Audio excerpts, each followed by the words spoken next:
I don't want things to be too literal. My language, and the language of my art, is coded and leave space for interpretation.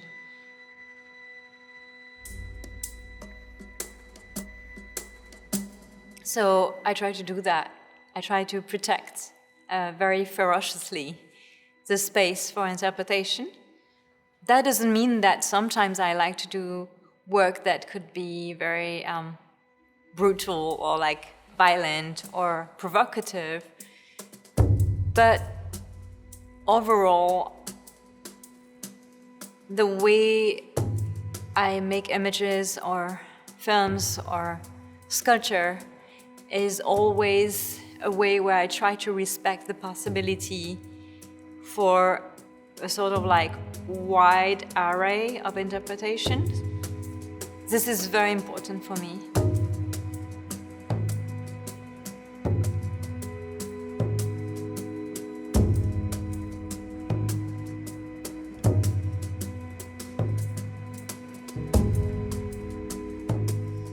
Rolling clap. My mother is an artist. She's an engraver. And when I was a child, I was drawing all the time. And I remember a teacher and people around me saying, oh, she's an artist. So I did everything I could to not become an artist. When I finished my studies, I wanted to work in advertisement. And I really wanted to do a job, like something that is a real job. But as I was working in advertisement, I realized that there was too much compromise in this. And in parallel, I started to direct some experimental films. The first film I directed were actually films I made a little bit like on the table of the kitchen, like experimental films made without a camera. So they were made with 35mm films and sketched or painted directly on the film. I had studied cartoon at school, and I was really fascinated by cinema. I think ultimately I wanted to become a film director. But the classic narrative, I would say, theater-inspired model of cinema wasn't very interesting for me. I was more interested in the way cinema is like a sense of total art.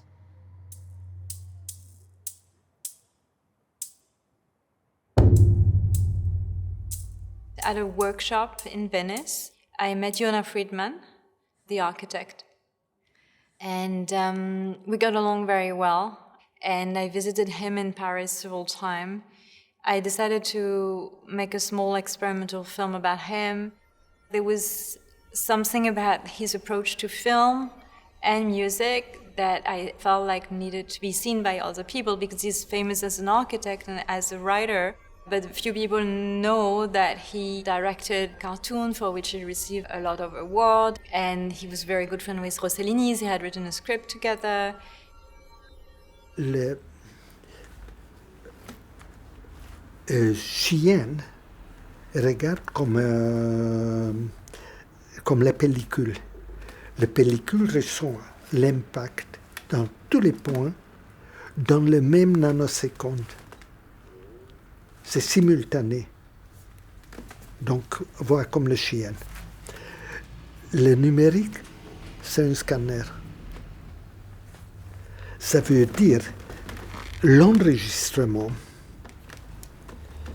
en numérique, ce n'est pas l'impact direct, c'est l'impact direct traduit par une machine.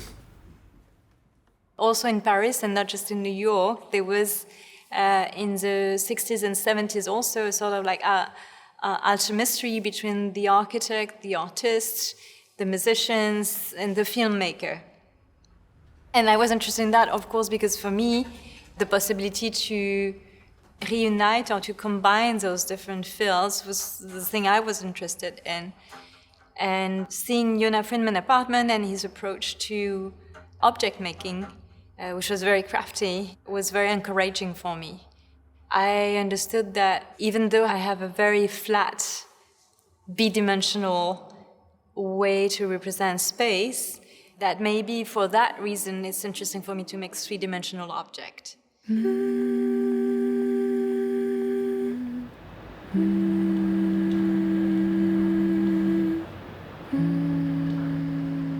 the place I lived in Belleville, I was photographing the people selling objects in the street. And every time I would photograph the street shops, I would buy a few objects. And I decided to make a project out of that where I covered this object in tar. And they became a sort of like bowl or like a bit dirty. Sometimes you can recognize the shape slightly, but the shape is very distorted. And through this project, somebody suggested you should do bronze. But bronze seemed to me really like a material for all people from the past, really 19th century. It seemed to me the opposite of my practice too, because I was working very cheap and dirty material at the time. But I started a few small sculptures with it, and I really liked it. I liked the way the bronze is so fluid. In a way, the bronze is like paper. It's a material that has contained in itself the possibility to be anything you want.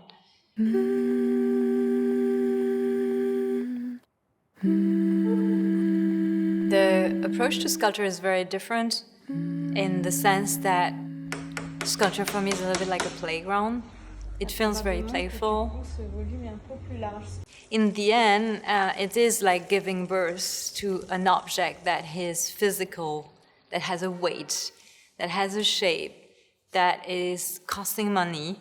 So it has also heavy implication, but maybe because of that, I'm trying to stay always playful with it.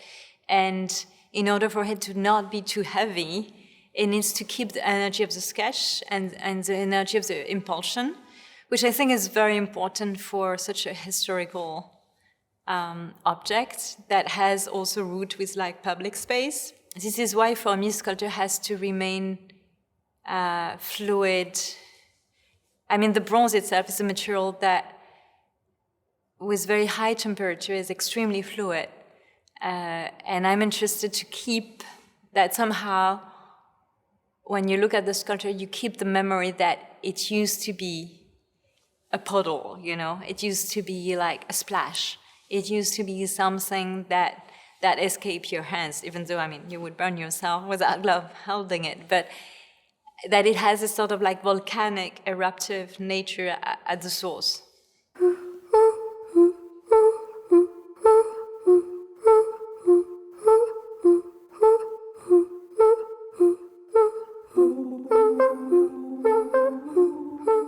I don't see a big frontier between abstraction and figuration. There is no concern. I don't have a big concern about whether I'm doing something figurative or abstract. I'm more interested in movement and gesture and the occupation of space. This is the thing I'm thinking of. I'm not thinking, is it a child, is it a woman, is it a man, is it a figure? It's more like an emotion. I'm interested more in a sort of like impression and to capture the possibility of movement. But I don't feel a great concern for whether it represents something or not.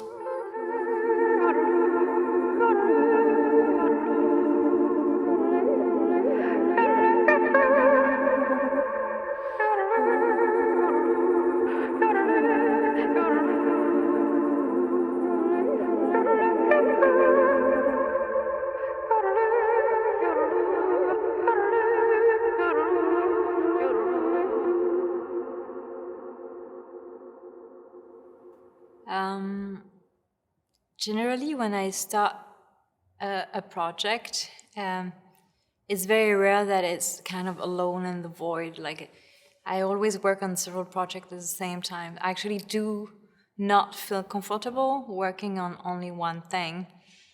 When I started as an artist, I remember being invited in a collective show. It was paralyzing for me because I knew I could only do one work, and I couldn't bear the pressure of doing one work and having to, transmit everything I wanted to do into one single object. I like to work very much in series.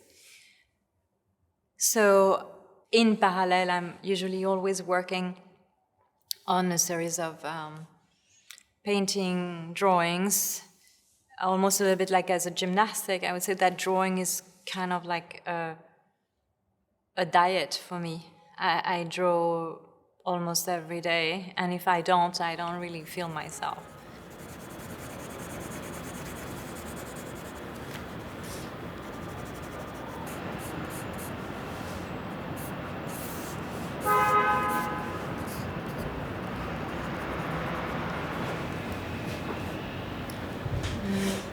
So, clap.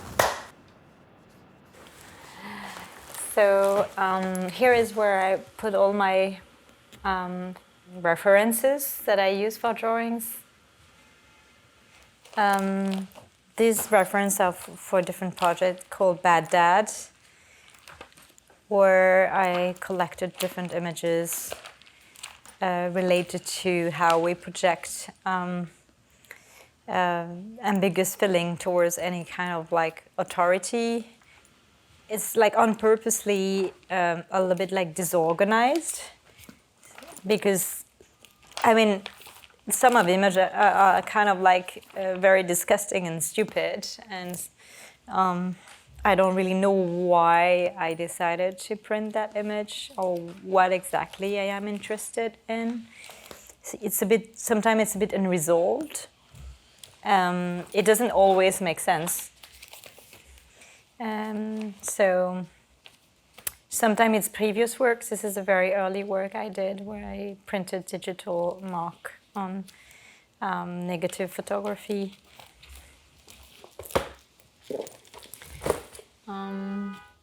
Yeah, this is. This one is a little bit more recent. That was my dog.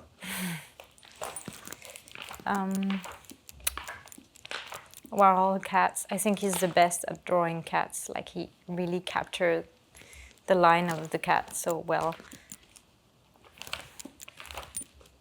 Sometimes I like to also it's like I photograph like this is the cat of one of my friends. I like to remember just a pose or something.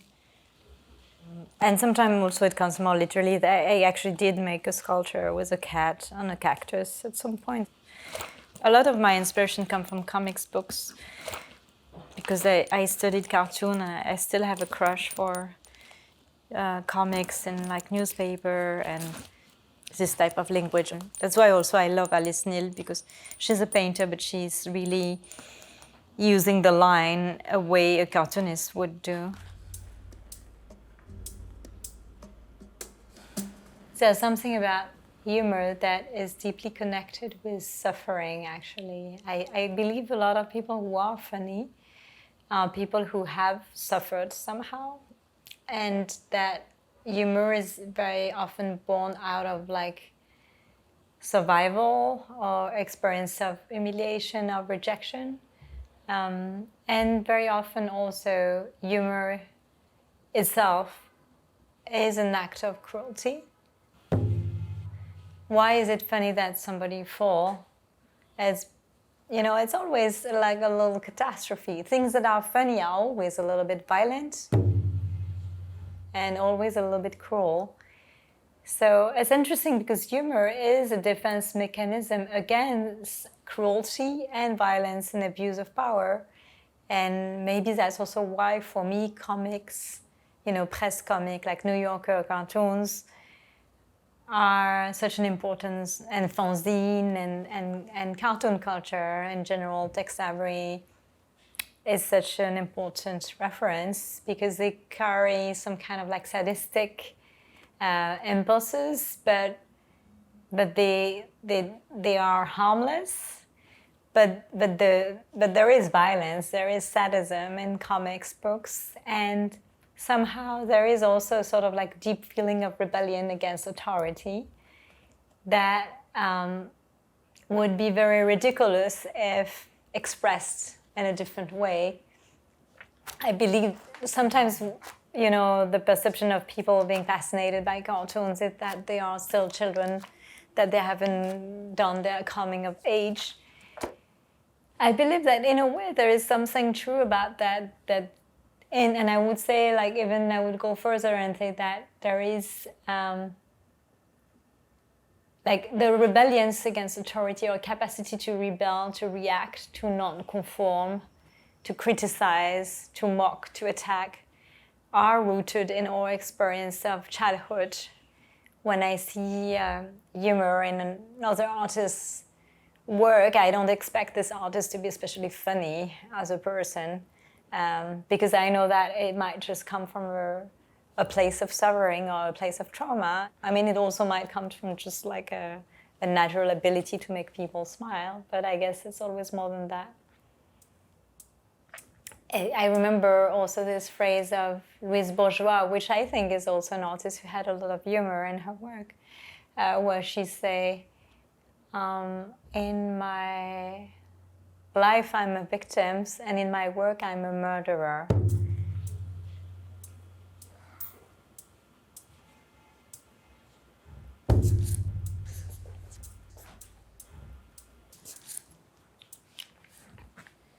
No, I think it's interesting, this dynamic also, like the victim and the murderer, that when I was making my drawings, Tropics of Love or Bad Dad, which are drawings that are quite violent and very sexual, I realized that often the dynamic was shifting. Like I would start drawing a character, which I imagine is kind of like the bad one.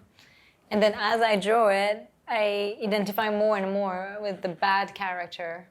And then the bad character becomes me a little bit. And I guess also that's a lot what art can do, is to allow ourselves to contemplate things in a way that are very ambivalent and nuanced and not so clear, not so readable. So we understand deeper a situation when we can consider it through a different perspective.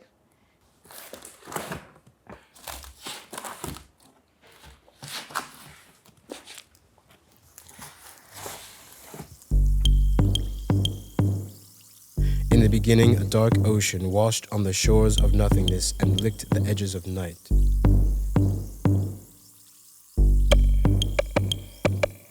In the beginning was the eternal night Han.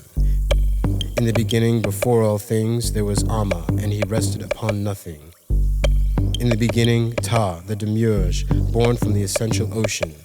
In the beginning, the fabric of space-time unfurled, it unflated. In the beginning, the atoms were formed. In the beginning, a giant cobra floated on the waters. In the beginning, everything was still. There was no beginning. In the beginning and in the void, the oldest of old gods was formed. The world had no time, no shape, and no life, except in the mind of the Creator.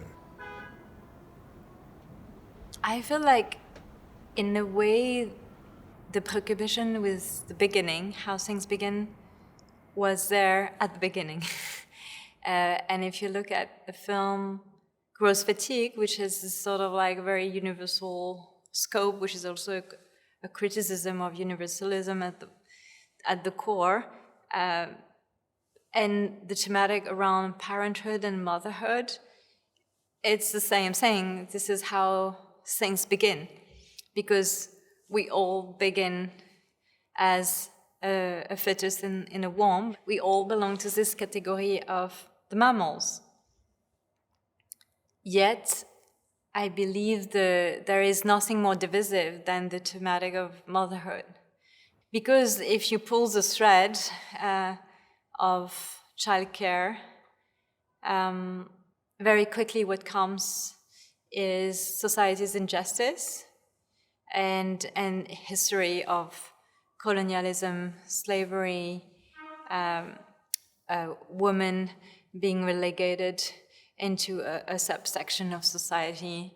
So I guess I didn't really have a solution to propose, but I was interested to explore how messy the topic was and how much there were to say about it.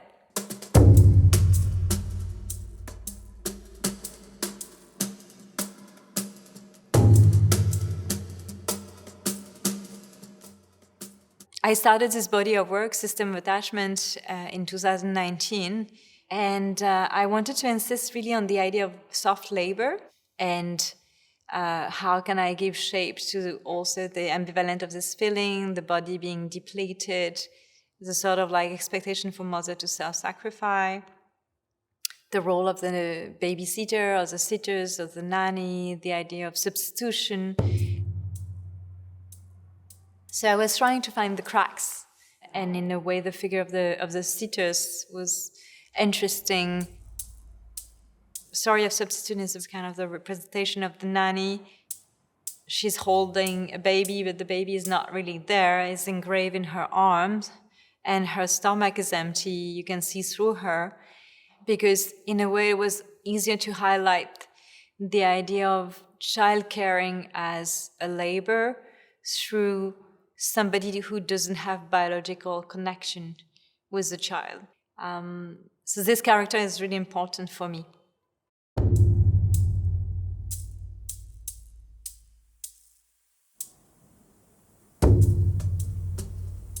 The sort of like weird seduction of repetitiveness of child caring is something that reminded me of my own childhood and of how suffocating it feels, to be surrounded by rules, and how powerless I felt as a child.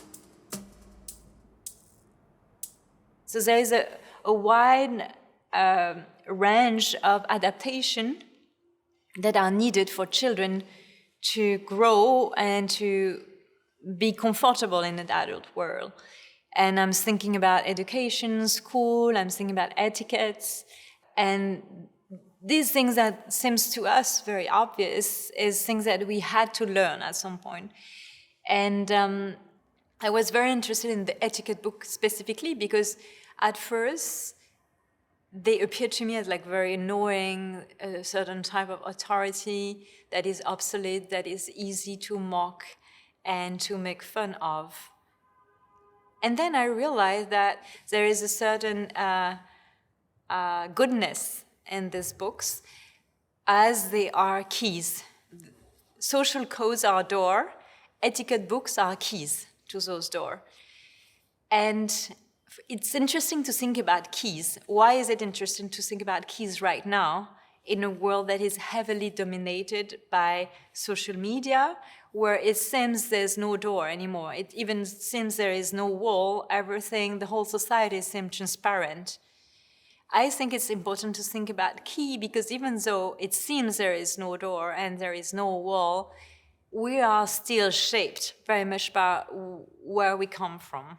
And social codes, social manners have been invented both to divide, like to separate classes in particular, but also because they've been invented as codes to divide social classes and gender and race, they can also be used to dismantle it.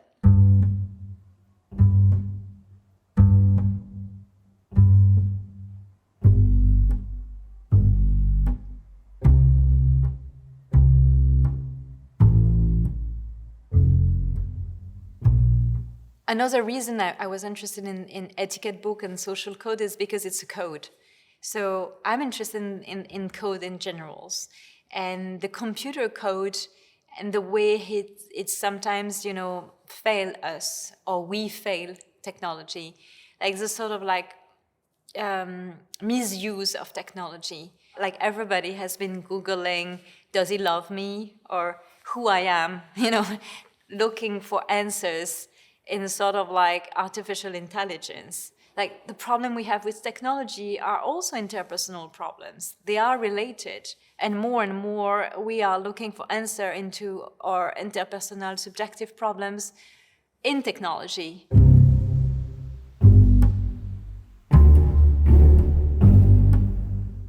The context of when I created this work is also important. I broke my arm and in 3 pieces, and it was really dislocated. I couldn't move the arm for more than 9 months. So I had to find a technique of paintings that would be a little bit less physical. I was using this application called Procreate, which is really funny because I was also pregnant at that time. And I scanned a number of brushstrokes I had made before so that it can be printed as stickers. Then I use those stickers to cover the canvas partially, so the gesso would be everywhere but the stickers.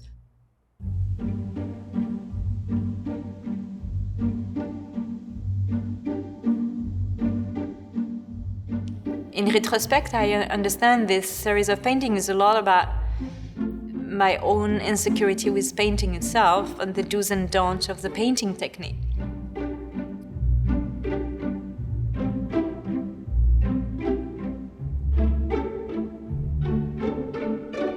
There's something about fighting your own intention that when you draw or when you paint, there's so much intention in what you do as an artist. And I believe that a lot of us artists, we are trying to, it's very ambivalent, it's very contradictory, but to do what we are meant to do, but without too much intention. There's this need of like almost a sort of like negligé or like nonchalant, I don't know how to say it, like careless.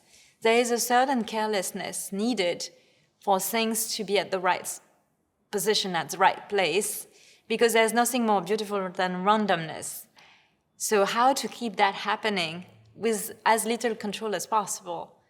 I would say like almost like there's a certain kind of jazz that's possible with bricolage, with collage, and using the digital technique, but a bit like a raccoon, you know, like too fast, with error and mistake.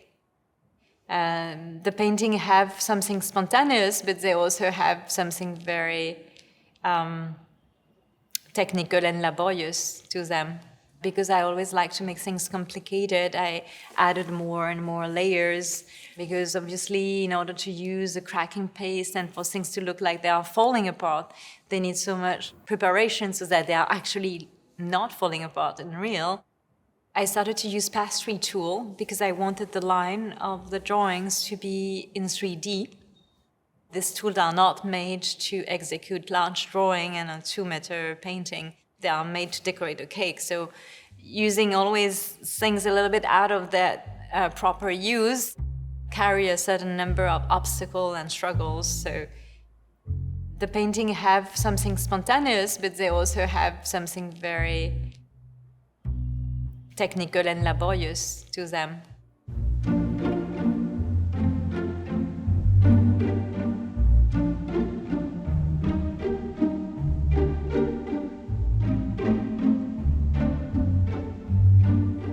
I think there's something with the hyper-personal, the thing that seems the more personal, the more subjective, and the more anecdotal, that resonate globally.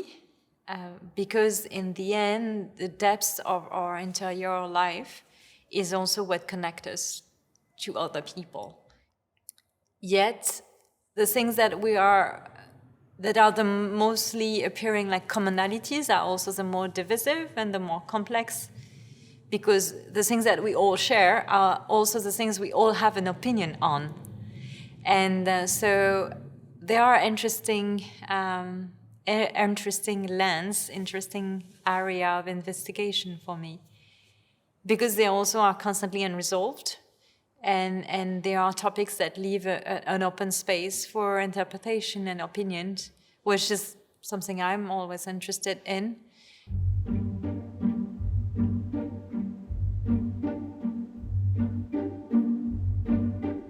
See, I don't think that artworks needs to communicate in a way that is as clear as a newspaper essay.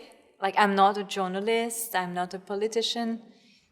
As an artist, I'm just trying to understand the world I'm living in and to maybe make sense of it a little bit, or at least to respect its nonsense.